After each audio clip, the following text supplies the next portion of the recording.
This week I am joined by Neil. Hello. By Dom. Hello. By Imogen. Who's frozen. Yes, what a start. Before we hit record on this, I said to these guys, I'm going to try and sort of produce this a little bit better this week and to try and have it sort of better audio standards. And within, 14 seconds, somebody isn't even here. Let's try that again. Hi, Imogen. Hi, Joey.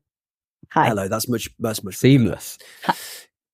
It is classic. Right, okay, so moments of the week. We're going to start with, if Imogen, now you're here, you can start. And let's get it over with in case this internet dies again. My moment of the week, Joseph, was the interview with Fankati Dabo. Did you see it? No, he has joined Wraith Rovers. Oh, well, there's 10 minutes of joy right ahead of you. Yeah. Because, what a wonderful human being that guy is. I loved it. I loved everything from, for a start, the interviewer. I mean, we do get slim pickings in Cork, and he's helped by the lovely Scottish burr, but he asked some really thoughtful, genuinely interesting questions. But he seems to be a man who has suffered these past few years, and he appears to be putting that behind him and hopefully getting back to some good proper football. He seems very concerned about the weather, and I get that. But apparently it's cold up north. But I would highly recommend that if you are in need of a little pick-me-up, because he just seems a wonderful human. Defo.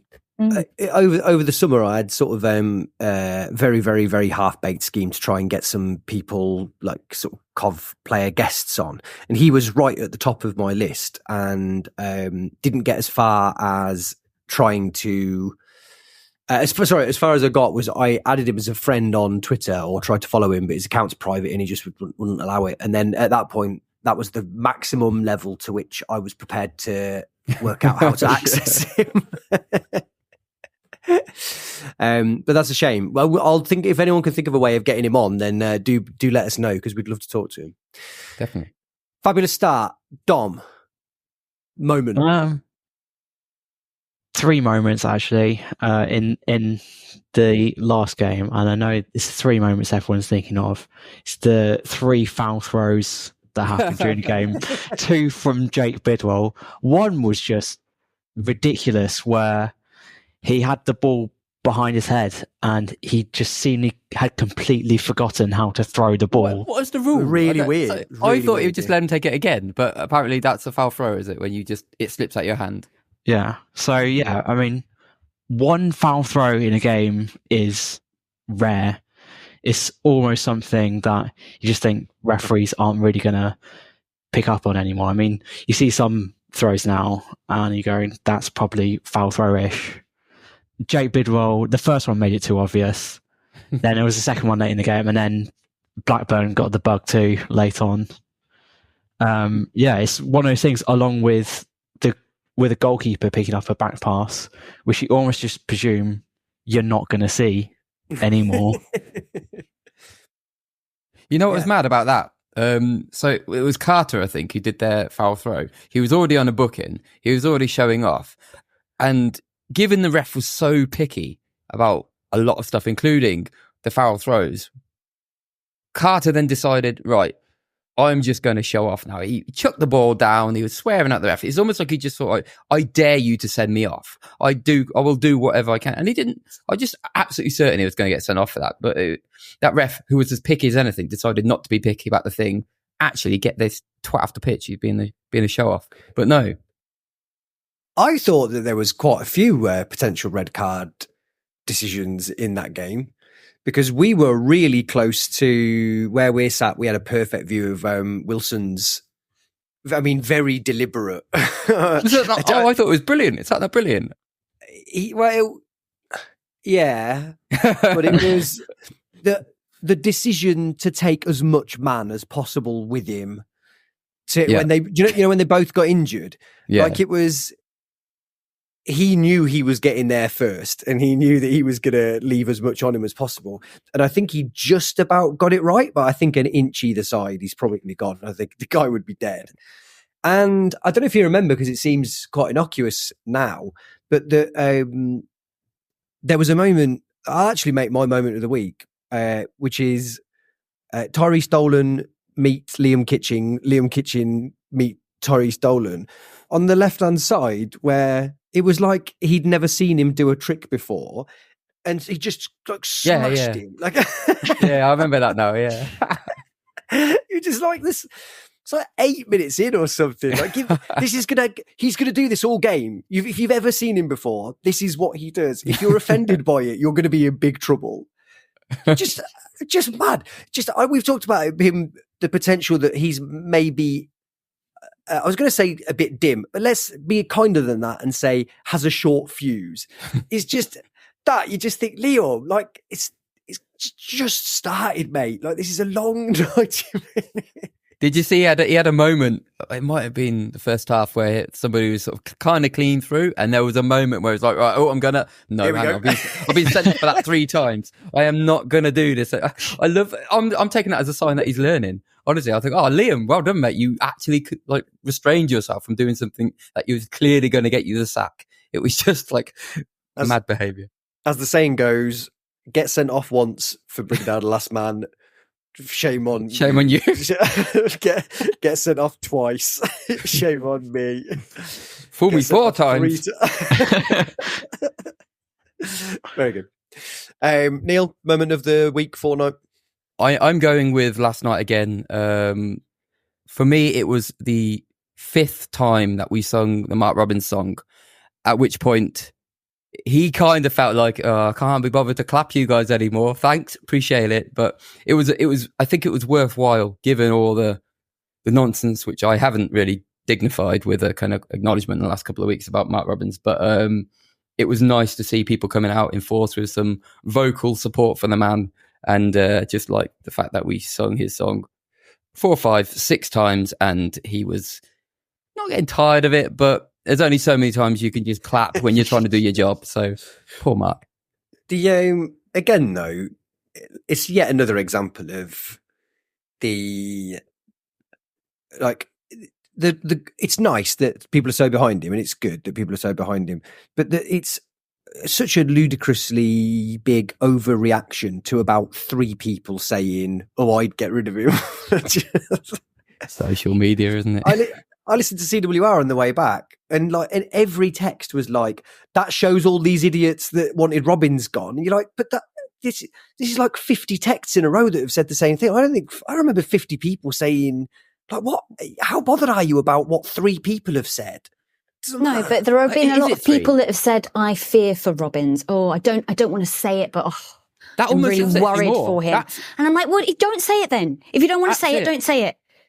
That's the stuff I don't want to even like dignify with a reaction, because it's like, what you've people saying, it could be coming to an end here. And it's like, 2 weeks ago we were demolishing Spurs, basically. Like it's not there. It's not a thing. Like you can. I always thought we'd be better, given everything that we've gone through as a club, in terms of how bad it has been being a Cov supporter for so many years. When we finally get to a place where we had some stability, we had a manager who was a true leader and somebody who we loved, that if we had the occasional blip, we wouldn't be even thinking about that sort of thing. And like Joey, like you say, I think from the noise that you hear last night and the fact that most people that you speak to, nobody's even thinking it, but it's still just the idea that it gets mooted as a conversation point, which is just like, no, we have to be, we don't want to be lured into that whole social media nonsense. Let other clubs be mad and let us just get on with having a very good manager and occasionally going through bad patches of form, because that's what happens. It's football. Shall we drop a conversation bomb right up top before even the 10-minute mark on this podcast? Can you do it? I'm going to try it, right? Question for the 3 of you. If someone came to you in some sort of kind of crystal ball oracle situation and said, you can lose Robins today and he be replaced by whoe'er he be, but that person will guarantee that we win the league this season, but then whatever happens after that will happen. Do you swap them over? No. But that's exactly it. Because for me, Robins is more than just a result here and there or a good result. Like, he is the figurehead that we always wanted, and he's proven himself to have the right stature to be the right manager for this club. And obviously winning the league would be fantastic, but you didn't say there that he wouldn't win the league as well. Maybe Mark will win the league. He might. And that's it. And I think I'm happier with somebody who I have full trust in and love as my leader. You know, I'm going really mad here about him, but I genuinely think he's fantastic. And I'm going to get behind him because I think what he's done for us is brilliant. So I'm happy to continue to allow this man to solve problems like he does all the time for years and years and continue to lead us, because rather than going through the whole thing of sacking him and then, oh God, yeah, we win the league. Fantastic. And it would be lovely, but I love Mark. There we go. Dom? Yeah, I mean, it just wouldn't feel the same. I think at this stage we're kind of bonded to Mark Robins, and if he was to go, it would really have to be his decision. Otherwise, we do just become another club. And at the moment, what makes us different from like any other Championship club is we've got a manager who's been here 7 years and has managed to continue to stay relevant. And it almost feel like, we've just achieved success by someone else's measure rather than our own. You said it way better than I could have. I wanted to say that. I just got emotional about him. So to me, it's an oddly football. It is so not like what you're describing that I nominally agree with you. I agree with you for a different reason. I just think that I just think there isn't enough evidence at the minute to suggest we should be even thinking about it. Like do you know what I mean? Like you say, we could go up this season, or it's literally just the start of October, isn't it? So I think it's but the one of the big things seems to be this idea of sort of loyalty, but there is no loyalty in football. And in fact, dare I say it, he ditched us at the earliest opportunity when he could. So it's not unprecedented that kind of you would be that cutthroat about it. What I would say is, and we're nowhere near this point, if it was deemed that there was someone better suited to getting us further ahead as a club, whatever the version of that looked like, than he, and that was proven, I don't think we should just keep him in a job for life because of what he's done.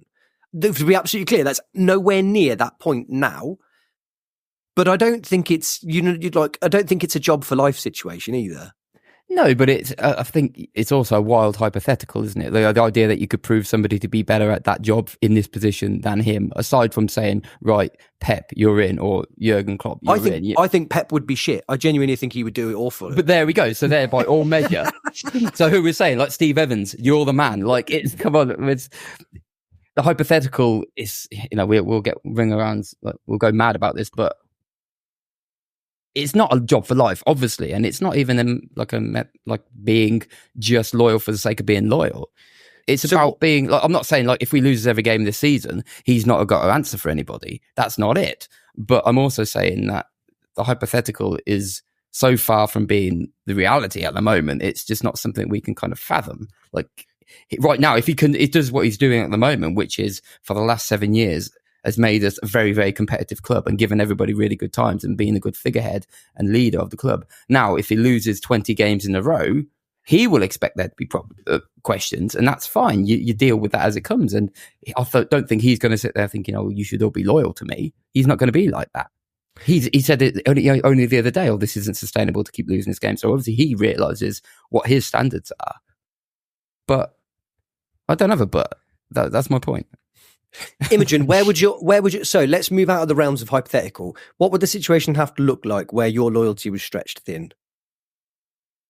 I think the people that are calling for Robins to go, or rather who are saying that they fear for Robins and they're disappointed with the results and the performances in the past, 5 or 6 games, they're moaning about, they're moaning about the change in the system and all the new people. And one particular person mentioned Dr. Claire 3 times. In their rant. Not for the first time either. Yeah, none of the other coaches. I can't think what singles her out, but yeah, she was mentioned. And there's also this. By the way, we might as well. We don't need to be kind of oblique about it. We're talking about our good friends at that Cov pod, who we've all got a record of saying is enjoying, but the. It was more that for me, less about the gendered bit of it, so much as the kind of almost that her being a doctor was something to be frowned upon.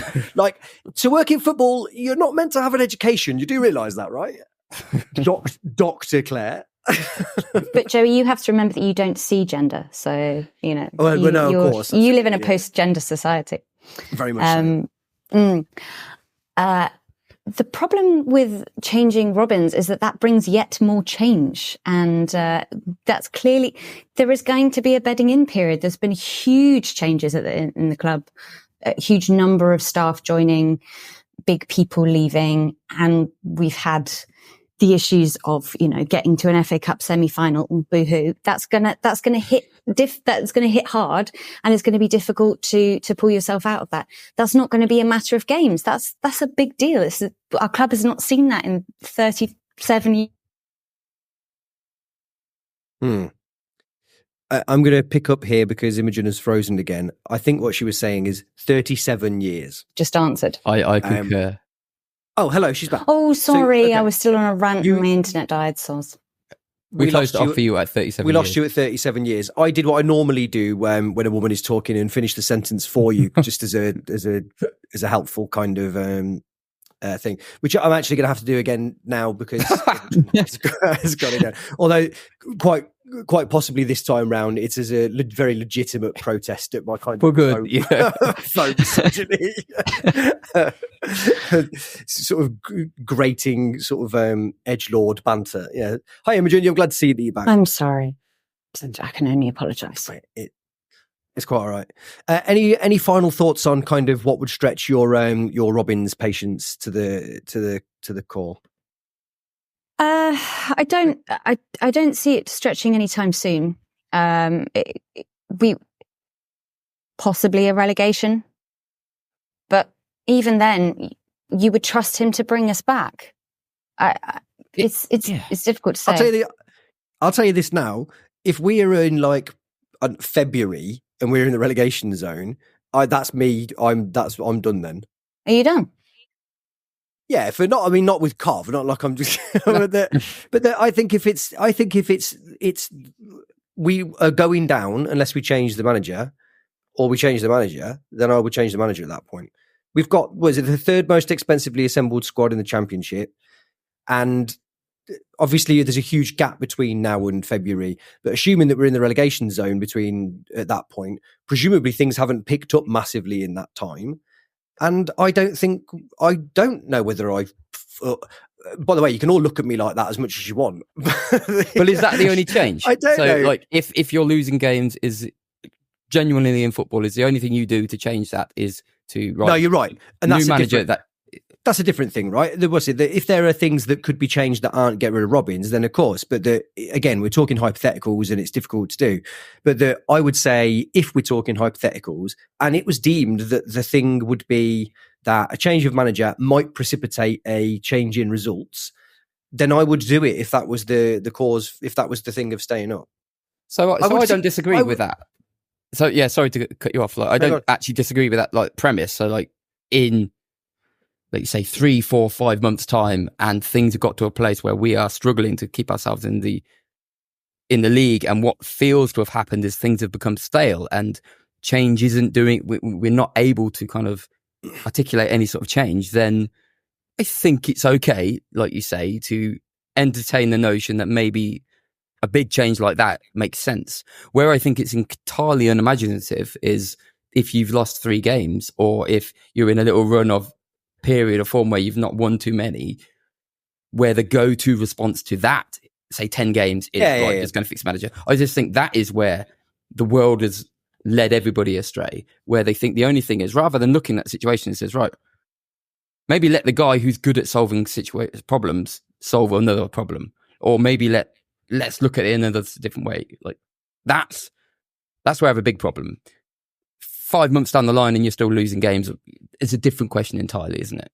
Yeah. And to be absolutely clear, right, is that I'm sort of taking a bit of an exaggerated position here to kind of stoke up a bit of debate. But what I would say is that I probably don't feel the kind of lay down my life for you version of loyalty that the other three of you maybe feel, but that at the very, very least, even if we did hit this doomsday scenario where we're bottom at February and it's deemed that like it's in the way that Forest probably should have got rid of Clough the season that he took them down, and do you know what I mean? Where you were just a bit like, let's let this, or like how the Democrats should have let Biden go 6 months earlier. Is like, I'd move him upstairs. Like I wouldn't want him shamed. I'd want him looked after, and do you know what I mean? Because I think that's more the point. The least he deserves. Like what he's done for us is unbelievable, isn't it? I wouldn't want to see him. It would be awful to see him Ranieri'd, where he kind of just was shoved under a bus carelessly. But equally, I don't like I said, I don't think you guys, I'm sort of winding you up saying that you think he's got a job for life, but I don't think there's that. I've seen a load of people being like, we can never sack him. You know, well, that's not how it works really, is it? It's a little bit different. I think what I'm trying to say is he deserves way more respect than to be people talking about getting rid of him in September. I think that's just, I started this by saying I didn't want to like acknowledge or dignify it. And we've had like a 20-minute conversation about it, which is outrageous, but it has to be, we talk about it because it's one of the topics, but he deserves way more respect than some of the hyper dramatic stuff that you read and hear and you think people think should happen after a select number of games. It's just not, it's not what I want us to be. I want us to be better than that. We be smarter, be born out of reality. Don't just do what everybody else does. And if you lose a couple of games, worry about the manager's, job. That's not it at all. That's just lunacy. No, but and I agree with you, but I was keen to have it as a conversation point because all I've seen is this kind of polemic kind of, he's God. Oh, he's get rid of him. Sort of. I haven't seen anyone actually kind of break it down and talk about the kind of is there an argument at any point, or do you know what I mean? Like, what's it? So I think it is nice to kind of tackle that, because really now what we're going to do now we're done with that is say, oh, I didn't like Leeds, but Blackburn was a bit better, and that'll probably be another 20 minutes. But I think we'll probably be the 100th people to have done that, and I don't mean it like anywhere. I mean on podcasts. So anyway, moving straight on. What, Leeds, hey? I assume no one was there, were they? No, I got tickets, but because I am in the realm of having enough points to get tickets for these games now, and gave them to somebody else. So I get the points, but somebody else got to go. So that's nice. I'm building up my points tally. That's what people do, isn't it? Is that fraud? I don't know. Please don't get. That's fine, isn't it? I think that's fine. I think it's absolutely fine. And I think that anybody that complains about the loyalty point system can just fuck off, really. This is a thing that generally goes, this is more important than talking about football. I think this generally applies to everyone's problem in life. What they're saying is not, it's an unfair system. What they're saying is, I want to go to more away games. It's almost arbitrary who is decided to go. If you're not in it, just get on with it. Just get on with your life, or like do more, like go to the games that you can or whatever. But just you don't get everything you want in life, do you? I just find it really irritating when people moan about that point system. You're just like, yeah, but these people have gone to like every single away game. That's they can't give tickets to everybody. Which is fair. I think the question, and I'm not going to moan about it because I kind of agree, it's just the way it is. You have to do it. Every other club has it. You've got more fans and you've got tickets. You've got to come up with a system. You've just got to come up with a system, yeah. Yeah, and that's it. The only thing is there's a slight problem with the system in the sense where it's this kind of self-fulfilling club where to get tickets, you have to already be in the club. And then you keep getting the same people getting more and more points, and it's harder for the people who aren't in the club to get points. So it's the way it is because those people in the last 5 years are the ones who have the points. But it's not the only defined measure of loyalty, but it's the only one they've come up with. So but everyone is, you've just got to work with it. Like it's fine, but I don't think that it's perfect in the sense where people think people say, "Well, you just got to go to more games." Sure, yeah, I'd love to go to all the away games, but you know, I can't go to. It's hard to get to the away games because you simply can't get a ticket because the people who have got all the points continue to get all the points, and the people who don't have enough points, who maybe want to grow more points, or maybe were 10 years ago going to Swindon away, and all that sort of shit. You know, it's not perfect, but it is the only. For me, it's the only real option, and you have to work with it, like you say. But there is a nuance there, which means it's not as straightforward as saying, "Oh, it's the only way." You lot don't be upset about it. Well, I mean, that is what I've said. That is what you're saying. I won't back down on it. And I know that I'm turning this into the Neil Lamptey existential Coventry City podcast today. That's what we do. I just think, like, for example, 5 years ago or so, I would have been a 10-year season ticket holder going to half of the away games, but I haven't been in the last 5 years. And so that means under the current rules, I don't get to go to as many away games that I like, but that I'm 39 and I'll probably be going to Cov games for the next 20 years.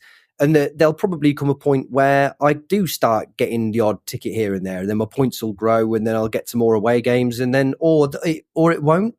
It's just like you say, it's supply and demand. They've just got to come up with almost a completely arbitrary. If they changed the rule, all that would happen is the people that had lost out that are previously in, they say it's unfair. Like it's just there's more people than tickets. Just get on with your life. I don't have an answer, honestly. I genuinely don't have an answer to it. It's one of those situations where there are questions. Imagine if this is the episode where me and you fall out. It's never going to happen, is it? Me and you have never come anywhere close to falling out. Me and Paul would come to blows on every time that I've ever seen him in real life. Me and you, what's it? All of a sudden, we're falling ass backwards here into it's a just pure vitriol. Who would have thought? Never going to happen. Never going to happen. Right, okay then. So come on, guys. It's time to talk. It's time to get serious about football. Okay, Leeds, not for me. No. Can you believe it? Like Dom, do you want to do some? Do you want to talk about why it was good or bad? So I'm going to go and say it was bad. Stick your neck out. Yeah. Should we go around the room and just tear get a check that on plaster off? Neil, Imogen, good or bad? I'm inclined to agree. Yeah, I want to hear more from Dom. Explain yourself. Okay. So you would have presumed that we would have gone into that game with the same mentality and same plans we had last year at Ellen Road, where we basically stunk out the place for as much of the game as possible just to wind Leeds up, and we were getting Crescencio Somerville so angry that he was refusing to shake people's hands after the final whistle, and it was that combination of defensive mentality and actually being a little bit nasty and going to spoil the game. You would have thought we would try something similar. And when you saw the starting lineup with Van Eyck on the wing, or wherever anyone would have guessed that starting lineup actually lined up with Wilson and goal, you're thinking, okay, this is an away day where we're targeting clean sheet at first, and we're going to try and make it really difficult for Leeds, and then just straight from the off, it was not even that we were negative. It was just there's no real mentality about the performance. We were just there, and we didn't remotely try and make things difficult for Leeds. And to concede a goal in the first 20 minutes of a tough away game, where the opposition just being able to work the ball into the edge of the penalty area in space in about 3 passes, is kind of embarrassing, really, for the plan you would have presumed we had. It's an excellent strike, and then just throughout the rest of the first half, we just couldn't get on the ball at all. Passing was terrible. These pressing was really good, to be fair. Very, very good, yeah. They just completely stopped us being able to play the ball into midfield. That was a huge problem. It was a huge problem as well because Sims had an absolutely dreadful game up top. And it was sort of back to the Sims of the start of last season where he just had no first touch at all. And he wasn't really seeming to be trying to make things difficult for the centre-backs in a challenge. There was no outlet at all, and we weren't able to dig in. And the only reason it was 1-0 at half-time was because, well, Leeds couldn't believe how easy it was. They had lots of really, really good chances to kill us off there and then, but they didn't really feel like they needed to take them because they were so far in control of the game, and they had us where they wanted us. And then the second half, you're hoping that it only being 1-0, that's something to rally around, and it's 2-0 to them before we've had a shot in anger, which was Sheaf's absolute ballooner from the edge of the area. I think it was that shot which was our first shot of the game, and then these went straight down the other end and go, okay, got to take things a little bit more seriously here. And they score basically on the break. A few questions as to whether Wilson should have saved that. It would have been nice if he had, but it's not necessarily huge risk. I think the third one, there's more of a question as to whether he could have saved it because it's kind of straight at him. But he's also unbalanced, I think. So, it was a difficult afternoon. I think the main thing really was just the lack of a plan, the lack of any sense of cohesion, especially going forward. Because if you are willing to accept that maybe 2 of Leeds' goals came from not the best goalkeeping, that actually didn't murder us going forward. It wasn't a thrashing. It was, we were so utterly toothless that eventually we just picked off in the end, and there was just nothing about that performance, and it looked utterly without a plan, and you're just wondering what on earth have the players and the coaches been doing over the week that preceded that has led to that performance. Though, like the idea that it's not a, there is a plan, obviously there's going to be a plan, but it was so far from being able to, or being capable of delivering it. It didn't look like the players were even vaguely capable of delivering, or I've never, it's been a long time since I've seen a game where every single one of our players looked like they were not up for it, or in the way where they just seemed so passive and so tentative. And even players like Van Eyck just lacking any kind of impetus in the game. It was, so whatever the plan was, it just seemed like the players had absolutely no chance of delivering it because they just were all so off. Which is weird because they had the practice. Sorry. It's weird because they had that at Swansea. They had the hints that we weren't anywhere near good enough. And although I didn't see the Leeds game, I only saw the extended highlights, but it sounded like Leeds was a worse version of Swansea. And why did they not heed the warning signs that were there for everybody to see?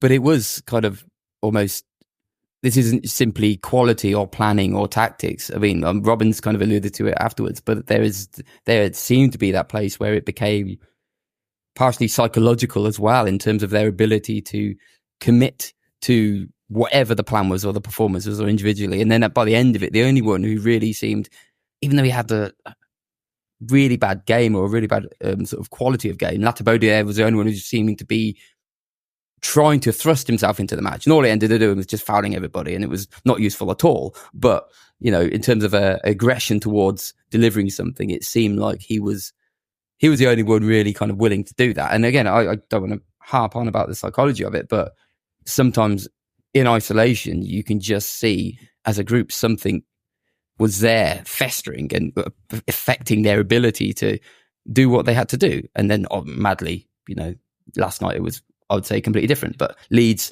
definitely a problem in the head as well as just plan wise. So can I ask you to continue with that thought, Neil? So, because I agree with you, it like whatever was going on against Leeds wasn't going on last night, was it? Yeah. Now, I don't think, and again, I don't want to be being controversial, I don't think last night was brilliant either. I don't think we played, I thought we played fine. I thought there were certain players that played okay. But when I was looking back at the game and I was thinking about who played well, it wasn't littered with excellent performances in the way that you'd expect a 3-0 victory to be. But the big crucial thing for me is that whatever plagued them mentally against Leeds wasn't there, right? The other thing that I would ask you is, what else do you think changed with like how the game went last night? But I think that's it's weird to say, but beautiful about football, just how wildly inaccurately you can kind of assess it, in the sense where, like you say, I don't think we were brilliant last night, but the combination of factors meant that we were able to do much more. So I think we were more intentful last night. I think we were definitely more willing to get involved, even if it meant making some bad passes. And there were still tentative elements to our play and mistakes and daft passes backwards that could have caused us some problems. But I think there was definitely a thrust to at least participate, which that's one part of the problem. You know, we actually want to participate. Fantastic. We rallied up by a crowd which was behind them and supporting them, which was good. Also, you know, you have Blackburn, who had the air of a team that felt like they were playing well and had an element of superiority in terms of some of the stuff they did. But also, I don't think they were quite as willing to thrust themselves into the match like we were. And I just think these combinations of factors, while definitely not scientific, like you're not going to be able to say game by game, this is going to happen, this is going to happen. It just doesn't work like that. But there was definitely these little factors of combinations and approaches to doing certain things, which just were totally different to what we were doing against Leeds. And that's why I think it's so beautiful about football, because while everybody is so desperate to apply a pattern to the whole thing and be able to understand it, last night was just proof that everything that went beforehand would suggest that we were going to struggle last night. And yet we just turn up. Robin said himself, he saw us the day before and he just thought, actually, they're going to step up this weekend. And we did. Did anyone else, by the way, that is massive, right? Did anyone else hear that post-match interview? Yeah. Right. He said something that I thought was really telling. He said the players turned up on Monday like Saturday hadn't happened. And actually, you could tell there was a bit of an undercurrent of like, why didn't they? Like, and what he was saying was right. And he was saying, I'm glad they didn't, which is probably how he must have felt. But I've been in that situation at work before, where if you've had a bad day the day before, like as a team, and then everyone's all right about it, you're a bit like, why are you not as pissed off about this? I am. But it's good that they weren't, because the whole idea is that they're carrying this mental baggage. But like you say, to some extent, they're not. I wondered last night about... is it defiance? Who knows? Like, it's a different mentality. Go on. I wondered last night, we played a bit more like how we've played in the last couple of years, and how I think suits the squad. I just thought we were prepared to go a bit more direct. And you're right, we played with a greater deal of intensity. And yeah, you're right as well. It meant that we made some daft mistakes, but that we were a bit more willing to just go a bit longer and a bit more direct to the quicker players. And again, Blackburn looked like they weren't ready for that at all. Paul last night had got a theory saying that Blackburn have they drawn 3 and won 3 before that, or draw 1-3 and drawn 4, whatever, because they were unbeaten, weren't they? He said, and I think this is guesswork, but I wonder if he's kind of fallen ass backwards into a little bit of truth, is that and Dom, I'm looking at you as our resident person who knows these things, he said they look like a team that have been used to playing teams that want to pass it around, aim and aren't able to do it, and then they're able to do something about it. And then we've come along and been like, no, we're just going to do big kicks anywhere. We'll pass it back to the keeper short. We'll kick it. Do you know what I mean? And they were a bit like disturbed by it. They were a bit like, well, hang on a second, this is a bit much. Is that an assessment of Blackburn, Dom, or is that Paul wide of the mark? I think it's a fair enough assessment. I actually watched their game against Norwich about a month ago because there's nothing on a Saturday afternoon.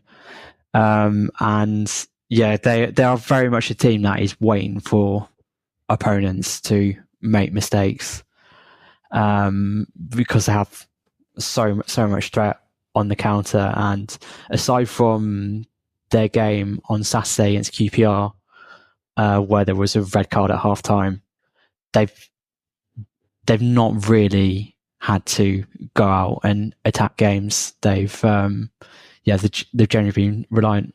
So one of those things is just wait for moments in games rather than looking to dominate them. So yeah, sort of caught them out. They could have had 3 last night easily, couldn't they? We've given them ample opportunity to do something. I thought they were a little bit unlucky last night that kind of everything fell our way. I think that we had a big hand in that, but the things that could go our way went our way. Do you know what I mean? And they didn't necessarily for them. I think there's an element of that. And certainly the period between our first goal and the half-time break felt particularly sort of chaotic end to end, where something could happen. And we were letting Dolan and Cantwell have quite a lot of time and space on the ball, which could have caused us problems. But I think there's an element of we defended the box well throughout the game. So we're almost kind of letting the rest of the pitch happen to focus on defending the box. But yeah, so some of that looseness towards the end of the first half definitely could have been pounced on.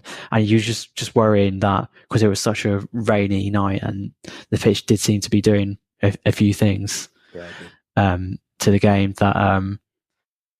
that there was just going to be a pitch enforced goal. And well, I suppose it did happen because that was kind of our second goal where the pass got caught on the pitch a bit and allowed us to press and had you right to score. Also, just that was a very weird passage of play from Blackburn. Nolan, yeah. I've never known a man run that quickly towards his own goal for that amount of time. It was insane. I had to watch that back so many times this morning to work out what had gone on. And actually, the big conclusion that I'd got from it is it is insane that he ran that. It just didn't make any sense. But it's not as bad a pass as it looked on the night. I think it's 2 things. I think it gets stuck a little bit in the water, and I also think that the commentator says it's Hyam, but it's not. Hyam's on the other side, isn't it? Oh, is it not? Okay. I don't think it's... I think the defender doesn't realise how quick Thomas Asante's going to be. I think he thinks he's got weight. I think the pitch holds the ball up a little bit, and I just don't think he realises how... And it's not that bad a pass. It's insane, but it shouldn't have been cut out. But I thought generally last night, especially and possibly it's been highlighted by how I love Ellis Sims. He was wretched against Leeds. I haven't been terribly impressed with Thomas Asante so far, but I thought last night he was really, really good, especially off the ball. And that I thought was a really good example of that. That the impetus to just go, I'm having that was brilliant. And that's a weird sort of assist without actually having touched the ball. That goal doesn't come about without him doing that. And he also went massively up in my estimations by doing something that I adore in a striker, which is hitting a shot early for the third. I loved the fact that there's a player in the way, he's a fair distance out, but the keeper can't see it. So it doesn't even have to be that good a shot. Just the keeper sees it too late because he's hit it so early. I don't understand why more players don't just hit it. Yeah. He's done that a couple of times though. He's likes his snapshot. Yeah, but isn't it great? Miles wide. I can't even think of too many. He had a good effort against Leeds and that doesn't really count. But isn't it great though? Like it was almost, without knowing it, the perfect game for his personality. Yeah, just because of what that team needed and what they needed, given what Ellis Sims is. And this is by no way definitive on Ellis Sims. There will be games where he has a more important role to play, and is his kind of personality is the role for the team. But yesterday, just when we needed some real life up front, somebody who's going to throw themselves into everything and do it for the whole match, basically, it was a great call. And it's funny because you could look at it pre-match and lots of people just talking about, just go back to basics, Ellis Sims up front, do this and just try and push through it. But actually, that might come, and that might eventually come where he's just main striker again. But for last night and for what we needed, I think it was a great performance. And Robbins didn't hold back. He said it was one of the best sort of centre forward performances he's seen from us in the last few years. So that's high praise. I mean, that's mad. But we'll take it. Jokeris? It's a shame he's not giving Sims that amount of confidence. Maybe that'd be the thing to have a think about. You kind of got to play like that, though, haven't you, to warrant it? Otherwise, we'll be saying that again. That's mad. You can't say that. He just it's terrible. Can I shock you? I actually thought I had a great game again. I took him off to get a round of applause on 60 minutes. Yeah. Last night was a bit of a world tour of some of my least favorite things being dropped.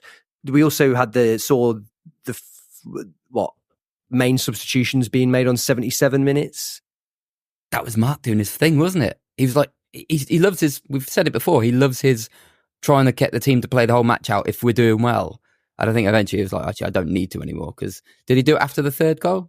It's fine, but it was just before, wasn't it? Yeah, but I think it was pretty much done by then. But as well as it was Sheaf, and Sheaf was on his feet, wasn't he, by that point? Yeah, I thought Sheaf was good last night, by the way, in a way that you could tell in the previous games that he was still leggy. Last night, I thought he looked a little bit more like the Sheaf of old. Yeah, definitely edged into it. He's starting to settle back into his rhythm now, and like you say, you'll get the occasional blip, but he looked good. Bredoni for me as well, just to throw him in there. I thought as the game wore on specifically, and what a nice game again for players to develop some confidence again.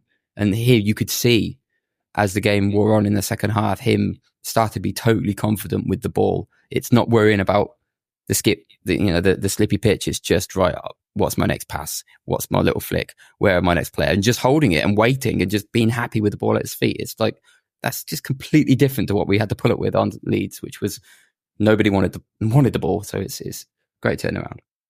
One player who I'd be interested to know your opinion on, Imogen, is what has happened to Dovin. Oh, well, I'm glad you brought this up because I was actually thinking about this earlier. Robbins had said that he needed a break for his mentality. I think he said. I think that was the term he used. I find this very interesting because Collins has had difficulties, they've said recently, with his mental health. We saw Simon Moore dropping out of the squad, also citing, I know that he had some personal issues. I know that goalkeepers are a different breed, but it's a strange one, isn't it? Do you think we've Ben had Wilson, this? Is Ben Wilson doing something to him? Oh, I do wonder. All this playing up to the camera, and secretly he's a menace.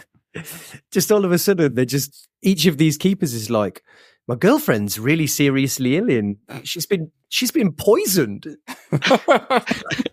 Wasn't Simon Moore's girlfriend poisoned? Just be like, I think he was. Ben Wilson's like, hide in plain sight. Yeah, it's in my gloves, honestly. Because Paul was saying this last night, is that Ben Wilson has now ousted, is it 4 separate keepers? Mm. Yeah, going back to Morosi. Yeah, fair play. Yeah, he won't. He got some kick Morosi in the head. Get it all started with. Yeah, the puppet master. I don't know. Presumably, it's a coincidence rather than this being like a Spinal Tap drummer situation where they just. But it is fair play to Ben Wilson, but I just don't think David had done anything.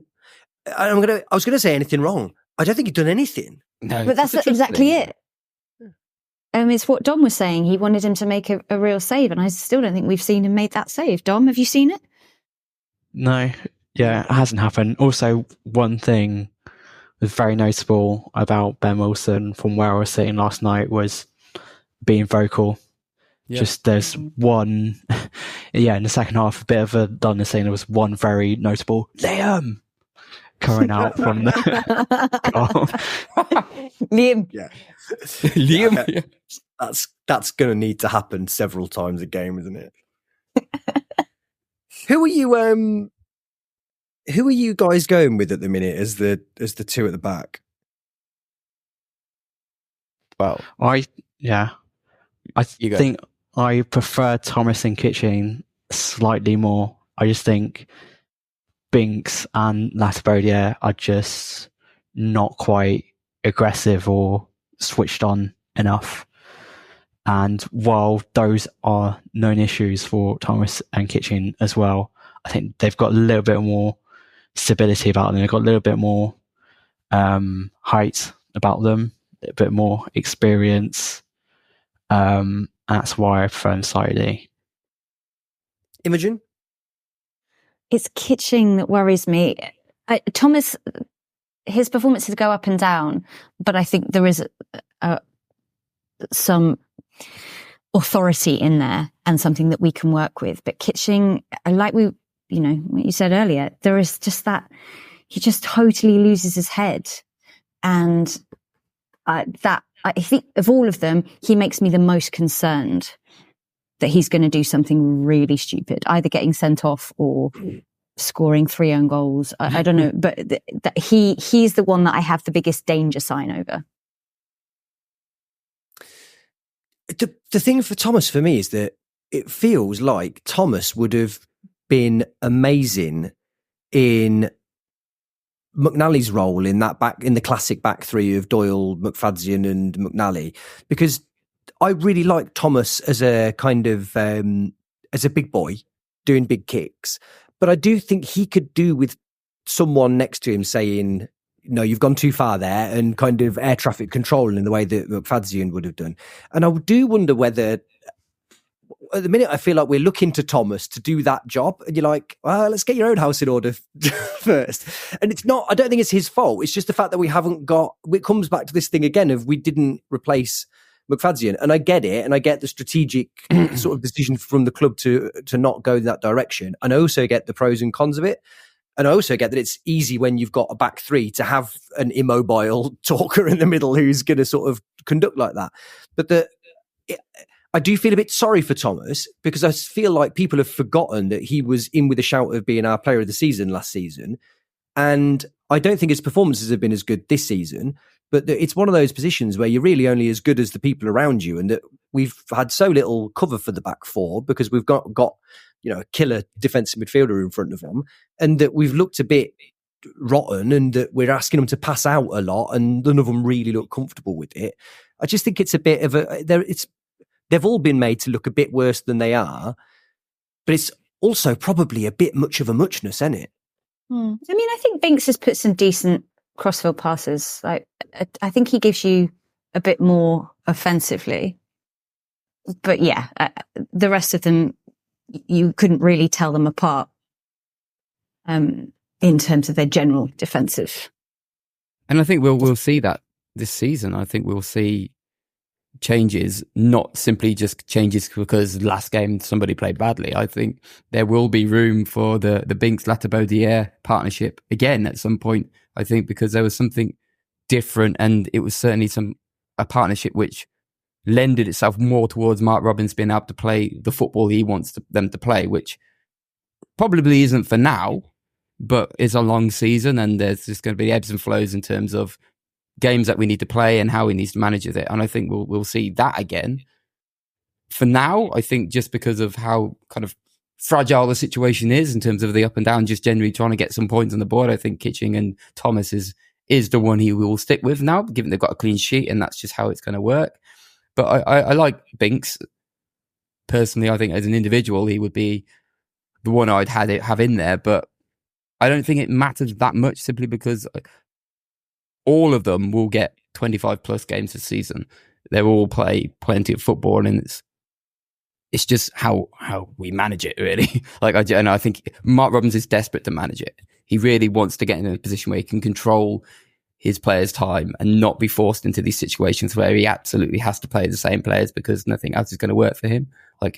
And I hope we get to that place where we can use the squad as it's kind of been designed. But for now, I think we're going to be definitely sticking with players who do well just while we get after this little sort of sticky patch and get some points on the board.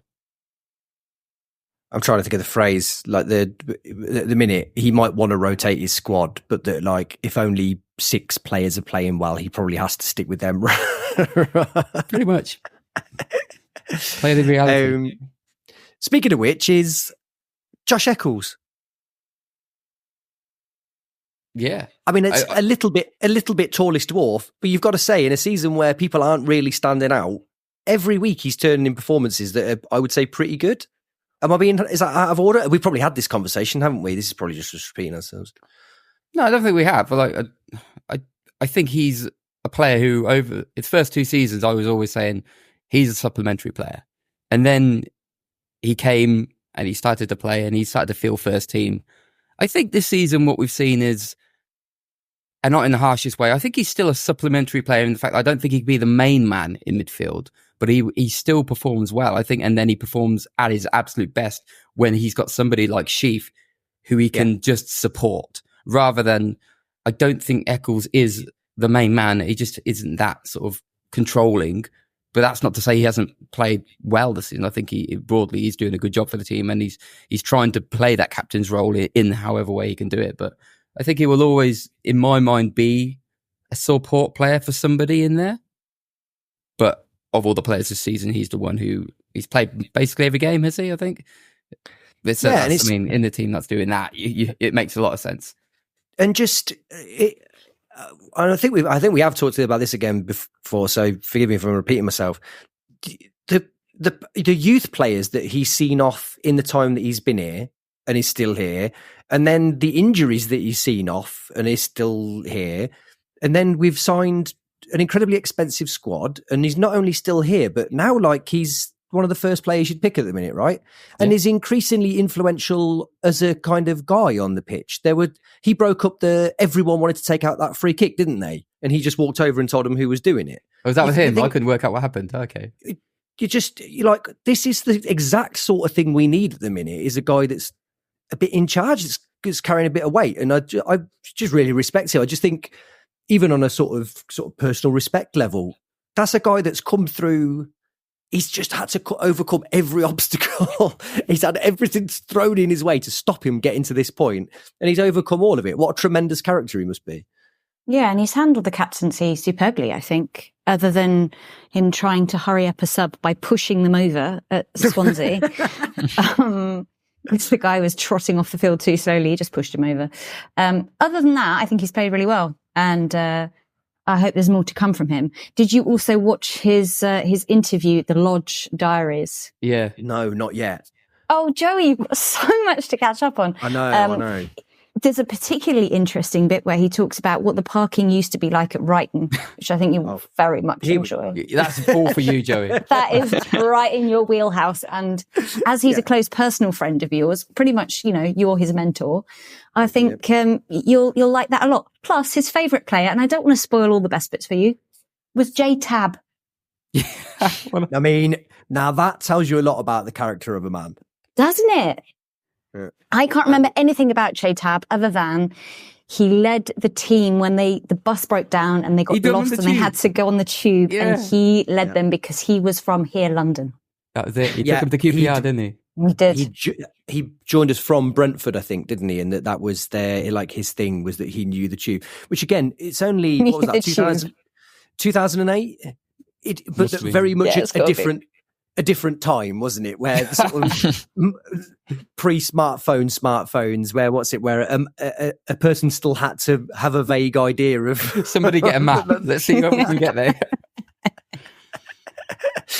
It's hilarious now to think that you could be on the underground, sort of like a French farce, sort of all the players running between the different platforms trying to find where to. It's so. Anyone that's been to a young person that's been to London now would just be like, how could you not just look at the... J-Tab was a fascinating case study of a character for me because he played for us presumably, was it maybe it was later than that, maybe it was about 2010 or whatever, and the year that he was our player of the season. 7, he was there. Yeah, he was a Mickey Adams player, wasn't he? Oh, yeah. Whatever season he was first here, he won player of the season and we were wretched. And the season after that, I seem to remember we signed 1 or 2 half decent players. I can't think who or why, but we had got slightly better. And then it became apparent that he was very much player of the season on account of being the only person in the squad that had done any running that year. So he wasn't a bad player, but week in, week out, the previous season, you were like, this is a top class player. And then you're like, actually, no, he was the only one that gave even a half a shit that season. Did he ever end up playing rugby? Wasn't that his plan to retire at 30 and go play rugby or something? Didn't he? I think he's a jockey, right? I think he was a jockey for a bit. Of course. Didn't he also play like GAA or something? Possibly. Could Wikipedia it, but he wants to do that live. I'm going to Wikipedia it now. Just on Josh Eccles, you can Wikipedia that, and just my point on Josh Eccles, he's got a hint of the Oggies about him where he says things sort of 90% right. He knows what he wants to say, but he doesn't quite get the phrase right. And he said to me the other day, and I've totally forgotten it, but he also referred to himself as being part of his homeboy club, which I don't think that's quite what he meant to say, but it's close enough. And it's similar to Oggy, where he just kind of, you know what he means, and he just says it, but he's not quite right, but it's enough to be translatable. I'm so glad that was, because I hadn't heard him say that, so I didn't know the context. I'm so glad that what he was describing was playing for his hometown club and not who he was friends with in the squad. That was very, very nearly alarm bells for Josh Eccles. we nearly had to cut this entire bit. J-Tab, I can't read and talk at the same time and listen at the same time. So, I mean, this we probably should. Actually, rugby union career. J-Tab joined rugby union side Old Wimbledonians in 2017. Oh, he finally did it then. Not quite at 30, but a bit further on. Just another point on Eccles and him rushing people off the pitch. Probably shouldn't be trying to rush off Sakamoto last night when he seemed to have hurt himself. That was the moment I was like, you would like, just get up now. And then it looked, I was really worried about him for a moment. I thought he broke his leg or something because both Eccles and Van Avert went over and recoiled. So it was worrying. Glad he's just got a cut. But yeah, that was another Eccles classic. You may not have seen this, but I was watching it on Sky Sports, and when Bidwell was waiting to take a free kick when he went down, and he was just threw his hands up in the air when he saw Sakamoto go down. He was like, for fuck's sake. Again. It's like, Jake, I mean, no, guy's got a little bit concerned. No, he was fuming. He was just furious at him. As well, as what I said, it was one of the only other thing that was a recurring theme from the text messages on CWR last night. Oh my God, we have to talk. Sorry, stop the presses.